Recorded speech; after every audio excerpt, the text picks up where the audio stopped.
누가복음 15장에는 세 가지 비유가 나옵니다. 우리가 함께 나누었던 것처럼 잃어버린 양 한 마리 찾는 비유, 그 다음에 한 드라크마를 잃어버린 그 드라크마를 찾는 여인의 비유, 그리고 우리가 지난주에 말씀 나누었던 이 탕자의 비유가 나옵니다. 이 세 가지 비유의 대상은 당시에 소외되었던 인물들, 사람들에게 비난과 제대로 대접을 받지 못하는 세리와 그리고 창기들, 죄인들, 그분들을 의미한다면, 여기에 그 당시에 자기가 어이롭다고 생각하는 바리새인과 서기관들을 위한 그런 말씀이기도 합니다. 세 가지 비유의 공통된 주제는 그겁니다. 바로 아버지 하나님의 마음을 증거하는 겁니다. 어떤 아이가 탕자의 이야기를 들을 때마다 너무 슬퍼하더라는 거예요. 왜 너는 이 깊은 말씀을 들을 때 그렇게 슬퍼하니? 그랬더니 살찐 송아지가 불쌍해, 계속 그러더래요. 살찐 송아지를 잡고 잔치를 벌이는 그 아버지의 마음, 그 아버지의 마음을 잘 표현하고 있습니다. 팀 켈러 목사님은 이 탕자의 비유 제목을 쓰면서 그 책 이름을 프로디칼 가드라고 그렇게 했어요. 지금 뭐냐면 사랑을 낭비하시는 아버지, 사랑을 낭비하는 그 하나님, 그런 뜻입니다. 바로 하나님 아버지의 마음을 보여주는 겁니다. 탕자의 비유에는 돌아온 아들도 있지만은 집에 있는 맏아들의 이야기가 뒤에 이어서 계속 나오고 있습니다. 이야기는 이렇습니다. 맏아들이 밭에서 일을 하고 돌아와 보니 집안에 큰 잔치가 벌어진 겁니다. 맏아들은 유산을 챙겨서 집을 나갔던 작은 아들이 돌아와서 아버지가 기뻐서 동네 사람들을 다 모아서 큰 잔치를 열고 있다는 소식에 분개하면서 집에 들어가기를 거절했습니다. 아버지가 이 소식을 듣고 맏아들에게로 와서 맏아들을 달래지만 이 아들이 잔치에 들어갔는지는 나타나 있지 않습니다. 집을 나간 둘째 아들이 세리와 죄인들이라면 맏아들은 서기관과 바리새인의 비유에서 예수님께서 말씀하신 것입니다. 둘째 아들은 실패와 고난을 통해서 자신이 정말 잃어버린 것을 다시 찾고 집으로 돌아왔다면, 맏아들은 자신이 무엇을 잃어버리고 사는지도 모르고 살아가는 사람을 말합니다. 주님은 맏아들의 이야기를 하시면서 정말 소중한 것을 잃어버리고 사는 바로 이 맏아들에 대한 삶에 대한 이야기를 하시죠. 맏아들이 정말 잃어버리고 사는 것이 뭘까요? 우리도 인생을 살면서 잃어버리는 과정이 있다면 얻는 과정도 있습니다. 우리가 살아보면서 여러분 가끔은 나는 많은 걸 잃어버리고 살았어, 좋은 세월 다 지나가서, 그렇게 생각하는 분들도 있을 겁니다. 오늘 그럼에도 불구하고 오늘 내가 사는 삶에서 정말 내가 잃어버린 것이 무엇인가 말씀하시는 주님의 음성 앞에 우리가 함께 귀를 기울였으면 좋겠습니다. 이 맏아들이 잃어버린 것을 세 가지로 말씀을 전하려고 합니다. 하나는 이 맏아들은 은혜를 잃어버렸습니다. 그리고 두 번째는 아버지를 잃어버렸습니다. 그리고 세 번째는 공동체를 잃어버렸습니다. 맏아들이 잃어버리며 살아가는 것, 오늘 내가 혹시 잃어버리고 살아가는 사람은 아닌지 말씀 속에서 하나님 아버지의 마음을 우리가 함께하는 그런 귀한 시간 되기를 바랍니다. 첫 번째, 맏아들이 잃어버린 것은 은혜입니다. 병 중에 가장 위험한 것은 통증과 증세가 없는 병입니다. 이런 병은 증상이 나타날 때쯤 되면 거의 병의 마지막 단계이기 때문에 우리가 위험하다고 얘기하죠. 암을 두려워하는 것은 바로 발병하기 전에는 통증이나 전조 증상을 거의 발견할 수 없기 때문입니다. 마찬가지로 가장 불행한 인생은 어떤 인생인가? 인생을 살면서 기쁨과 감사를 잃어버린 사람입니다. 기쁨과 감사는 삶의 의미에서 나옵니다. 내가 오늘 살아가는 삶의 의미가 무엇인가 하는 것을 깨닫는 사람은 어렵고 힘들어도 그 어려움을 이겨낼 수 있는 힘도 있고 기뻐하면서 살아가지만, 좋은 환경 속에 있어서도 내가 사는 의미를 깨닫지 못하면 사람은 더 이상 살아갈 용기와 살아갈 이유를 발견하지 못하는 것입니다. 그런데 이 감사와 기쁨, 이것이 어디서부터 오느냐? 감사와 기쁨은 바로 하나님의 은혜로부터 오는 것입니다. 내 삶 속에 어느새 나는 살면서 감사와 기쁨을 잃어버렸다고 생각한다면 이미 여러분 속에 잃어버린 것, 많은 것들 중에도 가장 중요한 것, 하나님의 은혜를 잃어버리고 사는 분들과 같다는 것입니다. 탕자는 모든 것을 다 잃어보았습니다. 인생의 밑바닥까지 내려갔고 아무런 희망도 없었던 사람입니다. 유대인들이 가장 부정하다 여기는 돼지를 치고 돼지우리에 거하면서 돼지가 먹는 지업 열매를 먹고 살았습니다. 그런데 이것마저도 더 이상 먹을 수 없는 마지막 순간까지 왔습니다. 그는 아버지 품이 그리웠습니다. 아버지 집이 생각났습니다. 자기가 돈도 가족도 친구를 비롯해서 모든 것을 다 잃어보았지만 정작 자기에게 소중한 것은 아버지와 아버지 집이라는 것을 그는 깨닫게 되었습니다. 사람들의 냉담 속에서 사랑이 그리웠습니다. 먹을 것도 없는 상황 속에서 아버지 집의 풍족함을 기억해내었습니다. 그때는 몰랐습니다. 모든 것을 다 잃고 난 다음에야 깨닫게 된 것입니다. 자기에게 주어진 모든 것이 당연한 것이 아니라는 것, 당자가 정말 필요한 것은 아버지의 사랑과 평범한 일상이었다는 것, 그리고 이 모든 것이 저절로 주어진 것이 아니었다는 것을 그는 발견하게 되었습니다. 그런데 오늘 집에 있던 마다들은 모든 것이 당연하게 생각하고 오히려 자기가 생각하는 그 생각 속에 갇혀서 살아가고 있었습니다. 이것을 우리는 자기의가 강하다, 자기의를 가지고 살아가는 사람이라고 이야기를 합니다. 우리 모두가 인생의 기준을 가지고 살아갑니다. 자기가 옳다고 생각하는 대로 결정하고 판단합니다. 그런데 이것에 갇혀 있게 되면 어떤 의식이 들어오기 시작하는가 하면 자기가 인생 기준에 합당하게 살면 좋은데 합당하게 살지 못하면 자기 자신을 괴롭힙니다. 그리고 자기 자신이 자책감을 갖습니다. 나는 그렇게 살지 못한 인생이야. 그리고 자기가 생각했던 기준대로 살아가면 자기도 모르는 우울감이 들어오면서 교만해지면서 다른 사람을 저렇게도 살지 못하느냐 하면서 비난하고 비판하는 사람이 되는 것입니다. 30절 보니까 마다들은 아버지의 살림을 창녀들과 함께 삼켜버린 아들이라고 큰아들이 얘기합니다. 본문 어디에도 동생이 창녀들과 함께 재산을 탕진했다는 내용은 없습니다. 하나뿐인 자기 동생임에도 불구하고 과장해서 비난하고 정죄하는 것, 바로 자기 기준에 갇혀있는 사람의 모습입니다. 또 하나, 자기 기준을 가지고 살아가는 사람의 또 하나의 특징은 자기 중심적으로 살게 됩니다. 자기 삶에 대한 인정이나 보상을 받지 못할 때에는 분노하면서 사람이나 세상을 원망합니다. 29절 보니까 아버지께 대답하여 이르되 내가 열의 아버지를 섬겨 명을 어김이 없거늘 내게는 염소 새끼라도 주어 나와 내 벗으로 즐기게 하신 일이 없더니 라고 말씀합니다. 자기는 열심히 살았는데 아무런 보상도 없고 오히려 재산을 탕진한 동생을 위해서는 살찐 송아지를 잡고 잔치를 해주는 것이 못마땅하다는 겁니다. 불공평하다는 것입니다. 잘못된 것이라고 분노하며 아버지를 원망합니다. 이런 마다들을 아버지는 나와서 달랩니다. 31절 보니까 아버지가 이르되 예, 너는 항상 나와 함께 있었으니 내 것이 다 너 것이로다 라고 그렇게 말씀하죠. 사실은 그러나 큰아들은 모든 것 다 가지고 있으면서도 그것이 자기 눈에 차지 않았습니다. 기쁨과 즐거움을 잃어버리고 살아가는 그 삶인 것을 보게 됩니다. 큰아들이 잃어버린 것, 성실하게 살고 열심히 살았지만 정작 그 속에는 인생에 있어서 가장 행복하게 누릴 수 있는 기쁨과 그리고 즐거움과 감사를 잃어버리고 살아가는 사람이었습니다. 그것은 바로 은혜를 잃어버렸기 때문입니다. 이 은혜를 잃어버린 대목을 잘 보여주는 성경의 사건이 있습니다. 이스라엘 백성이 기적처럼 출애굽을 했습니다. 정말 그들이 광야를 나와서 홍해도 건너고 정말 그들이 시내산에 도착을 하게 되었습니다. 근데 모세가 하나님 말씀을 받기 위해서 시내산에 올라간 그 40일 동안에 이스라엘 백성은 두려웠습니다. 우리가 문득 광야에서 어디로 간단 말인가? 우리를 인도하던 하나님은 어디 계신가? 그 모세는 어디 갔는가? 두려움이 들어오기 시작하면서 바로 이 아론을 대상으로 불평하고 원망하며 어떻게 해야 될지 우왕좌왕하면서 굉장히 분노가 그들 속에 끓기 시작했습니다. 두려움에서 오는 분노였습니다. 그때 그들이 금송아지를 만들고 거기서 놀고 잔치하고 먹으면서 그들이 거기서 함께 뛰어놀았습니다. 그걸 예배라고 그들이 그렇게 했습니다. 그런데 한번 생각해 보십시오.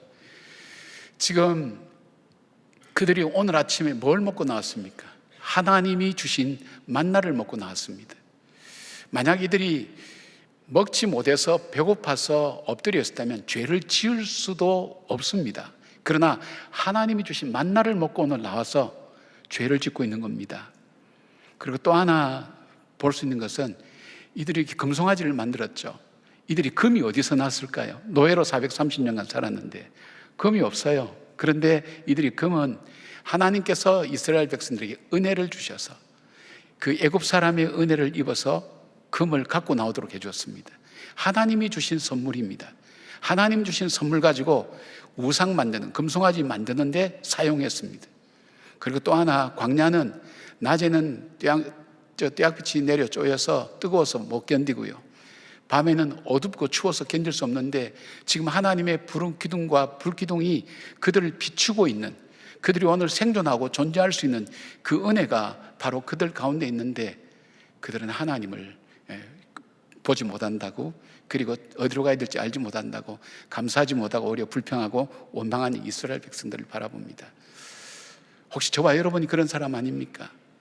하나님께서 주신 은혜로 오늘도 살아가고 있는데, 하나님이 주신 생명으로 오늘도 살아가고 있는데, 내 삶을 돌아보면 하나님의 은혜가 가득한데 우리에게는 안 된 것, 그리고 우리에게 없는 것, 하지 못한 것, 그 생각으로만 가득 차서 나에게 임하신 하나님의 은혜를 바라보지 못하고 자기에게 주신 장자권의 큰 축복보다도 염소 새끼 한 마리 앞에 불평하고 원망하며 분노하는 그런 삶이 오늘 우리의 모습은 아닌지 모르겠습니다.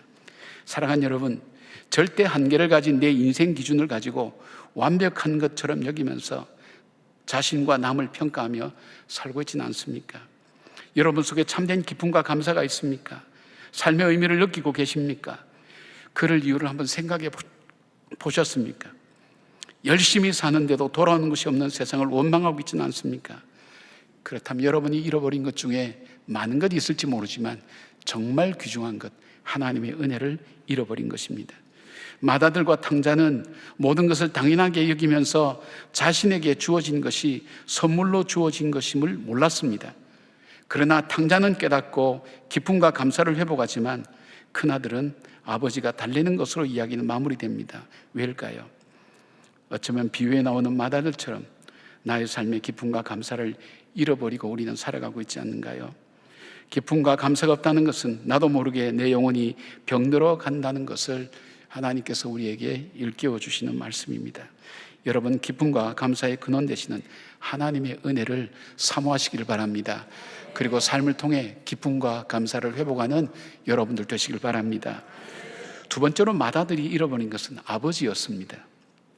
좀 이해가 안 되시죠? 마다들은 아버지와 함께 살죠. 그리고 아버지에게 말씀하신 것을 그대로 다 순종합니다. 그래서 마다들은 29절에 아버지한테 이렇게 항의합니다. 아버지께 대답하여 이르되 내가 여러 해 아버지를 섬겨 명을 어김이었거늘 내게는 염소 새끼라도 주어 나와 내 벗으로 즐기게 하신 적이 없더니, 그렇게 항의합니다. 맞는 말 같습니다. 정당한 말 같습니다. 정말 집에서 성실하게 아버지의 말씀을 듣고 열심히 섬겼던 자기에게는 염소 새끼 하나도 주지 않았는데 가산을 다 탕진하고 유산을 다 탕진하고 돌아온 저 거지 같은 저 아들에게는 오히려 잔치를 베풀어주고 그를 축복하는 것을 보면서 얼마나 불공평하게 느껴졌습니까? 그런데 여기에 섬겨라는 이 단어를 원어로 보면 툴리오라는 그런 단어를 쓰고 있는데, 이 단어의 의미가 순종하다, 복종하다는 의미인데 이 단어는 아버지와 아들 관계에서 쓰는 단어가 아닙니다. 이것은 주인과 종과의 관계에서 쓰는 단어입니다. 그렇다면 이 맏아들은 아버지를 아버지로 섬겼던 것이 아니라 아버지를 주인으로 알고 섬겼다는 것입니다. 아버지와의 관계가 끊어진 거죠. 또한 아버지는 둘째 아들이 재산을 미리 달라고 할 때에 각각 나누어 주었습니다.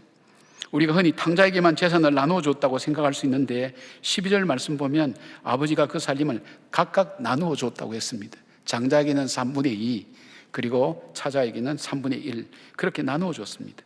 맏아들로서 받을 권리와 상속도 다 받았습니다. 그럼에도 불구하고 자기에게는 염소 새끼 한 마리도 주지 않았다고 불평하는 것입니다. 왜일까요? 아버지를 아버지로 생각하지 못하고 주인으로 생각하고 살았던 것입니다. 그러면서도 여러 해 아버지를 섬기면서 명을 어김이 없었다고, 그것이 자기의 어려움이 되어 있는 것입니다. 맏아들이 아들로서 아버지를 잃어버린 가장 큰 증거는 아버지의 마음을 이해하지 못했다는 것입니다. 아버지는 맏아들을 사랑하는 아들로 여겼습니다. 그렇게 불평하는 아들에게 너는 나와 항상 함께 있으니 내 것이다 너 것이다 그렇게 말씀하죠. 이 말은 중동지방에서 통용되는 자녀에게 가장 친근하고 사랑스러운 표현인 것입니다. 그러나 큰아들은 자기를 아들로 여기는 아버지의 마음을 알지 못했습니다. 종은 주인의 마음을 알 필요가 없습니다. 현실적으로 주인이 시키는 것을 고분고분하게 다 지켜 행하면 되는 것입니다. 그러면 종과 주인의 관계는 계속 유지됩니다. 그러나 아들은 다릅니다. 아버지의 마음을 아는 것이 아버지와 아들의 관계입니다. 아버지의 마음은 무엇일까요? 그 아버지의 마음을 잘 볼 수 있는 구절이 32절이죠. 이 내 동생은 죽었다가 살아났으며 내가 잃었다가 얻었기로 우리가 즐거워하고 기뻐하는 것이 마땅하니라. 자기의 재산을 가지고 나간 그 아들, 거지가 되어서 돌아왔지만 그 아버지의 마음속에는 죽었다가 살아온 아들, 잃었다가 얻은 아들로 그렇게 여기는 아버지의 사랑이 있는 것입니다.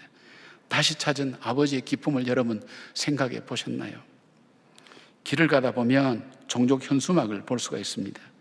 바로 실종된 송혜일을 좀 찾아주세요라는 현수막입니다. 이거 오래전부터 저도 다니면서 많이 봤습니다. 1999년 당시 17살이었던 딸을 잃어버린 그 아버지는 딸을 찾기 위해서 25년간이나 생업을 접고 전국으로 딸을 찾기 위해서 몸부림쳤던 아버지 그 송길용 씨가 지난 8월 달에 마음에 한을 품고 세상을 떠났습니다. 이 아이가 실종된 지 5년 정도 지났을 때 어머니는 극단적 선택을 하였습니다. 견딜 수가 없었던 것입니다. 자녀와 아내를 잃은 아버지는 무엇에 의지하여 살고 싶었을까요? 딸이 살아있다는 그 희망, 딸은 돌아온다는 그 희망, 그것 붙들고 자기는 살아왔다고 그렇게 얘기합니다. 누가 이 아버지에 대해서 쓸데없는 짓 했다고, 소용없는 일을 했다고 비난할 사람이 누가 있나요? 잃어버린 딸을 찾는, 애타게 찾는 그 아버지의 간절함, 밤에도 잠을 이루지 못하는, 폐품을 팔아서 먹고 사는 그 삶에서도 매일매일 그 딸을 찾기 위해서 전국으로 다녔던 그 아버지의 마음, 그 사랑은 누가 이해할 수가 있을까요? 아마 자녀를 잃어본 적이 있는 부모님들은 충분히 이해하실 거예요. 자녀를 잃었다가 찾아본 분들도 조금은 이해하실 거예요. 이 아버지의 마음, 바로 그것이 하나님의 마음입니다. 탕자가 집을 나가면서부터 용서해놓고 기다리는 아버지의 간절함이 이 짧은 글 속에 담겨 있죠. 함께 즐거워하고 기뻐하자고 말입니다. 맏아들은 탕자뿐 아니라 자신을 그토록 사랑하는 아버지의 사랑을 알지 못했습니다. 그저 종으로만 일을 했습니다. 그러기에 자기에게 자녀로서 모든 유산을 받았지만 만족하지 못하고 염소 새끼 한 마리 받지 못했다며 아버지를 원망하는 것입니다. 자식의 죄 중에서 가장 큰 죄가 뭘까요? 부모의 마음을 모르는 것 아닐까요? 남과 똑같습니다. 다른 사람과 다를 바가 없죠. 만약 아버지의 마음을 조금이라도 알았다면 맏아들은 일터로 가는 것이 아니라 동생을 찾기 위해 집을 나섰을 것입니다. 아버지의 애타는 심정을 조금이라도 알았다면 그는 바로 동생을 찾으러 떠났을 겁니다. 그리고 그 동생이 돌아와서 기뻐하는 그 아버지 앞에 동생의 허물과 죄를 과장하고 그리고 들춰내면서 정말 쓸모없는 자식이라고 그렇게 이야기하지는 않을 겁니다. 사도 바울은 이 하나님 아버지의 마음을 알고 난 다음에 회심했습니다. 그리고 그는 로마서를 통해서 이렇게 고백합니다. 제가 종종 인용하는 말입니다. 내가 연약할 때, 이 말을 또 우리가 다시 좀 생각해 보면 사람들이 볼 때도 너는 가망이 없어, 희망이 없어, 너에게는 새로운 것이 없어, 너는 거기가 끝이야, 그런 이야기를 들을 때에도, 그리고 하나님 앞에서 죄인이었을 때도 하나님이 가장 싫어하는 모습, 그 모습이 바로 나에게 있다 할지라도 더 나아가서 하나님을 대적하는, 하나님과 원수되는 그런 상황 속에 내가 처해 있어도 하나님은 나를 포기하지 않았습니다. 나를 위해서 십자가에서 친히 자기 아들 예수 그리스도를 못 박아 죽임으로 나를 얼만큼 사랑하는지 바로 그 사랑을 내가 알았습니다. 그 고백입니다. 그리고 그는 이렇게 고백합니다. 내가 먹지 못하고 자지 못하고 감옥에 갇히고 매도 맞고 죽을 고비 넘기면서도 이 복음을 전하는 이유 중에 하나는, 내가 이렇게 살고 있는 이유는 그리스도의 사랑이 나를 강권하시기 때문입니다. 지금도 그 사랑이 나로 하여금 이렇게 살게 만드는 것입니다. 그 고백을 하며 어딜 가든지 그는 자기를 사랑한 그 하나님의 사랑을 증거하였습니다. 성격이 불같아서 우리의 아들이라고 이야기를 듣는 요한도 마찬가지였습니다. 그는 자기 성질대로 살았던 사람입니다. 자기 성격을 주체하지 못하는 그런 마음으로 분노하며 사는 사람일 수도 있죠. 그런데 그가 이 하나님의 사랑을 발견했습니다. 사랑은 여기 있으니, 사랑은 여기 있으니, 이 세상 어디를 찾아봐도 사랑을 찾을 수 없는데 사랑은 여기 있으니, 우리가 하나님을 사랑한 것이 아니요 하나님 우리를 사랑했다고. 그리고 그것을 깨닫고 난 다음 그는 평생 사랑의 사도로 그는 살았습니다. 우리를 보시는 하나님 아버지는 우리를 불쌍히 여겼다고 그런 표현이 종종 나옵니다. 복음서에 보면 이 불쌍히 여겼다는 스플랑크 니조마이라는 것은 내장이 끊어지는 것과 같은 아픔을 가지면서 사랑하는 것을 말합니다. 단장의 메아리, 메아리 고개 이런 얘기도 있지 않습니까? 이 창자가 끊어지는 그 아픔, 인간이 고통을 느끼는 중에 가장 큰 고통 중에 하나가 이 창자가 끊어지는 그런 아픔이랍니다. 그 아픔을 겪으면서도 우리를 포기치 않고 품으셨던 그 하나님의 사랑. 여러분, 우리는 믿음 생활하면서도 아버지의 사랑을 모르고 살아가고 있지는 않습니까? 그냥 조근호만 살아가고 있지는 않습니까? 아버지의 풍성하고 포기하지 않고 끝까지 기다리는 마음을 알지 못하기에 내가 보기에 좋은 대로 살아가는 것입니다. 바울은 이 그리스도의 사랑, 그 사랑을 자기의 서신서 곳곳 계속해서 고백합니다. 마다들이 아버지를 잃어버린 것처럼 우리도 하나님 아버지를 잃어버리고 신앙생활을 하고 있지는 않습니까? 열심히 교회 생활을 하는데 사람들이 나를 알아주지 못한다는 안타까움, 그래서 냉소적이 되고 그냥 교회에 단순히 회원처럼 출석하는 그런 삶을 살고 있지 않습니까? 내가 하나님의 사랑, 그 아버지의 사랑을 깨닫기 전에는 내 속에 하나님을 아는 기쁨이 내 안에 나타날 수가 없습니다. 아버지의 그 사랑을 알기에 내 속에 세상의 모든 것이 무너져도 그 기쁨이 내 안에 있는 겁니다. 그리고 소망이 우리 가운데 있는 겁니다. 그리고 감사가 우리 입술을 통해서, 삶을 통해서 증거되고 나타나는 것입니다. 마다들을 끝까지 포기하지 않고 설득하여서 기쁨과 즐거움의 잔치로 초대하는 아버지의 사랑, 그 사랑이 오늘 지쳐가는 저와 여러분의 인생길에 새로운 시작이 되는 기쁨과 그리고 감사의 시작이 되는 하나님의 축복이 되기를 간절히 기원합니다. 세 번째로, 마다들이 잃어버린 것은 공동체입니다. 28절에 그가 노하여 들어가고자 하지 아니하거늘 되어 있습니다. 마다들은 분노하여서 아버지가 베푼 잔치에 들어가기를 거절했습니다. 그는 아버지의 잔치 자리를 거절했는데 결과적으로 아버지와 동생을 비롯한 그 잔치에 참여한 가족들, 종들과 친지와 나가서는 마을 사람들, 즉 공동체를 다 잃어버린 것과 마찬가지입니다. 단절했습니다. 30절에 보면 마다들은 자기 동생을 이 아들이라고 표현했는데 이것을 원문대로 해석하면 당신의 이 아들이란 뜻으로 경멸과 적대감을 드러내고 있습니다. 자기 동생이 아니라는 겁니다. 당신의 아들이라는 것입니다. 아버지 아들이지 내 동생은 아니라는 것입니다. 그 관계가 끊어진 겁니다. 32절에 아버지가 다시 이르기 마저 이 내 동생은 죽었다가 살아났으며 내가 잃었다고 얻었기로 우리가 즐거워하고 기뻐하는 것이 마땅하다. 함께 기뻐하고 즐거워하는 것, 이 기쁨이 나만의 기쁨이 아니라 모두의 기쁨이 되게 하는 것이 바로 이것이 마땅하다고 그렇게 아버지는 말씀합니다.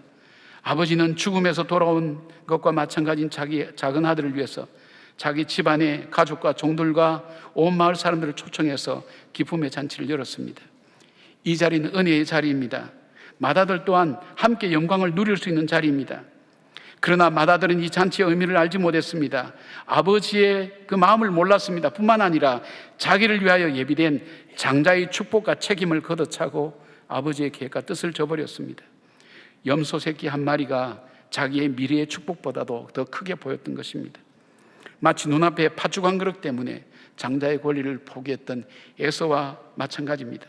만약 동생이 돌아온 것을 함께 기뻐하며 수많은 동네 사람들이 몰려왔을 때에 맞이로서 그 사람들을 맞이하고 즐거워할 수 있었다면 그는 그 모든 공동체와 함께 얻은 것과 마찬가지입니다. 아버지와 동생 그리고 집안의 종들과 마을 사람들 모두와 더불어서 이 잔치의 즐거움에 그는 누릴 수가 있었을 것입니다. 그러나 가장 공동체가 즐거워하는 그 시간에 그는 주체할 수 없는 분노로 냉소적으로 모든 것을 잃어버린 것과 마찬가지입니다. 이 비유는 세리와 죄인을 받아들이지 못하는 큰아들에 대한 말씀입니다. 바로 이 큰아들은 서기관과 바리새인들입니다. 그들은 세리와 창기와 같이 아니하다는 것을 자랑하고 다녔습니다. 도덕적으로 우월하고 율법을 잘 지키고 제사를 잘 지내는 어려운 사람으로 스스로 생각하고 살았습니다. 그러나 그들은 자신들이 하나님을 잘 섬긴다고 하면서 아버지의 마음을 모르고 종처럼 율법에 매여 사는 큰아들과 마찬가지였던 것입니다. 아버지의 마음을 그들이 알았을까요? 몰랐습니다. 디모데전서 2장 4절에 이렇게 말씀합니다. 하나님은 모든 사람이 구원을 받으며 진리를 아는 데 이르기를 원하시느라고 말씀합니다. 아버지의 마음입니다. 아버지의 그 마음을 이 큰아들은 몰랐습니다. 그리고 그들이 옳다고 주장하는 자기 의로움을 성경에서 뭐라고 말씀합니까? 이사야 64장 6절을 보니까 이렇게 말씀합니다. 무릇 우리는 다 부정한 자 같아서 우리의 의는 다 더러운 옷 같으며, 이 더러운 옷을 원어로 말하면 걸레입니다. 우리가 어떤 삶의 기준을 가지고 살죠. 여러분도 그런 생각하죠. 목사는 적어도 이렇게 살아야 된다는 기준을 여러분 갖고 계실 거예요. 저는 성도들은 적어도 이렇게 살아야 된다는 기준 저도 갖고 있어요. 어떻게 교회 다니면서 이렇게 살 수 있을까? 나름대로 그런 기준들을 다 갖고 있어요. 그런데 그 의가 하나님 앞에서는 걸레처럼 아무 소용이 없다는 거예요.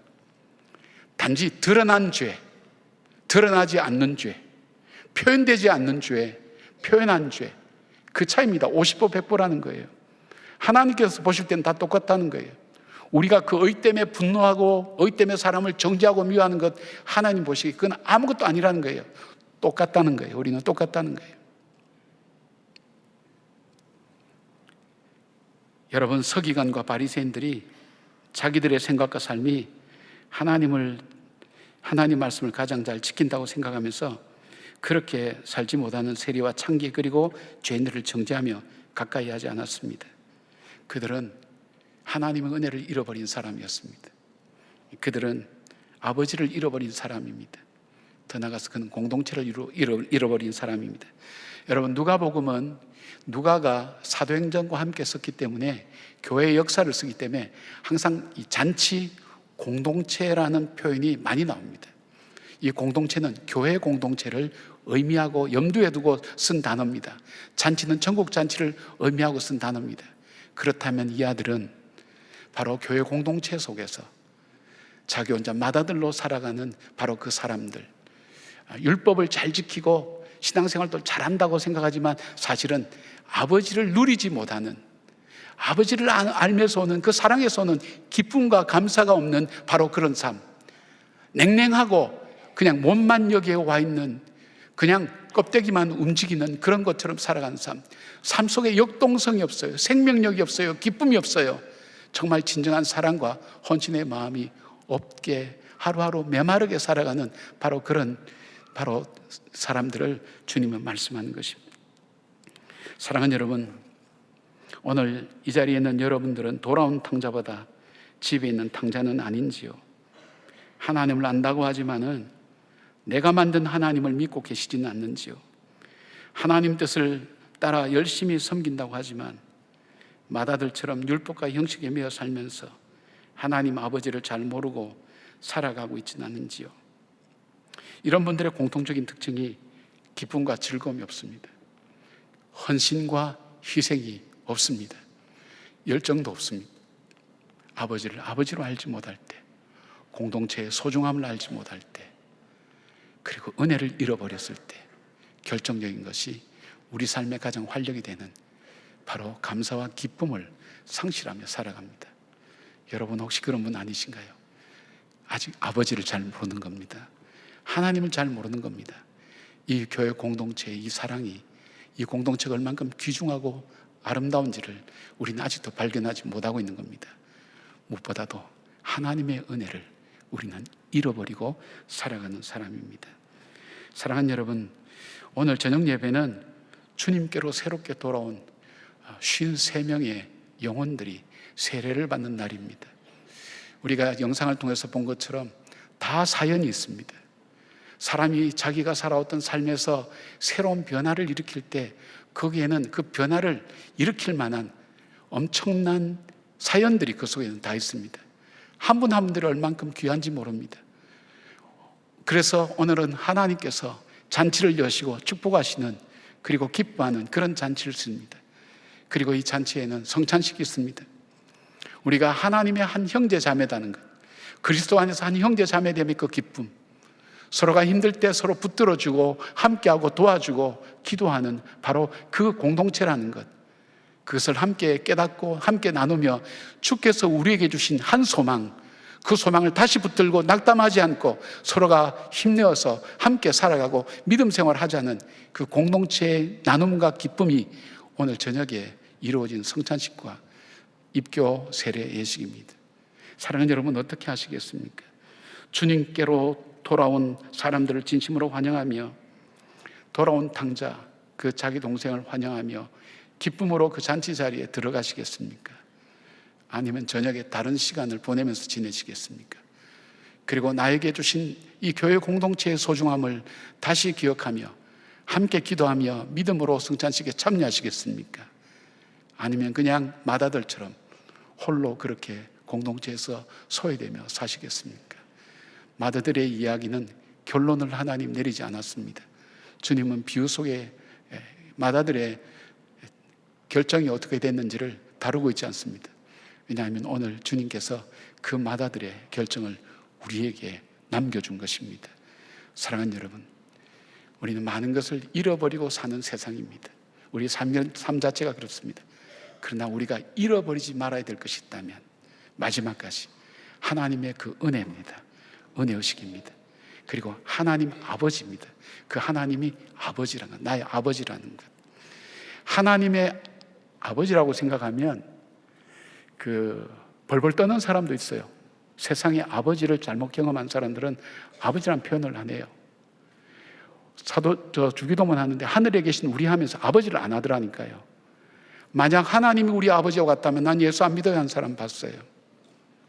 그러나 이 하나님 아버지를 알 때 이 세상에 어떤 아버지도 수용하고 품을 수 있는 그 마음이 우리들 속에 있습니다. 그리고 내 자신이 아버지의 아름다운 모델이 되면서 내 자녀에게 아름답게 세워지는 그런 모습으로 우리는 살아갈 수 있다는 것입니다. 하나님의 은혜를 다시 찾기 바랍니다. 그리고 아버지를 아버지로 아는, 하나님을 아버지로 아는 놀라운 관계의 회복이 있기를 바랍니다. 그리고 공동체 회복을 통해서 여러분 믿음으로 서로 이끌어주고 기도하며 붙들어주며 함께하는 우리 모두가 되기를 주님의 이름으로 축복합니다. 아멘. 기도하겠습니다. 우리를 정말 사랑하시는 하나님, 하나님의 크고 놀라운 사랑을 우린 잘 알지 못하기에 힘들고 어려운 일이 오면 마치 세상에서 버림받은 것처럼 외로워하고 두려워하고 어떻게 해야 될지 알지 못합니다. 하나님의 은혜 가운데 있으면서도 깨닫지 못했던 이스라엘 백성들의 그 죄 짓는 모습들을 바라보며 우리는 안타까워했지만 그 모습이 바로 우리 자신들의 모습인 것을 발견할 때 하나님, 주님 우리를 불쌍히 여겨주시고 긍휼히 여겨주시며 우리에게 주님의 자비를 베풀어 주시옵소서. 잃어버린 기쁨과 잃어버린 감사를 우리 입술과 마음과 삶을 통해 회복하며 증가하고 다니는 저희들의 삶이 되게 하여 주시옵소서. 예수님의 이름으로 기도드리옵나이다. 아멘.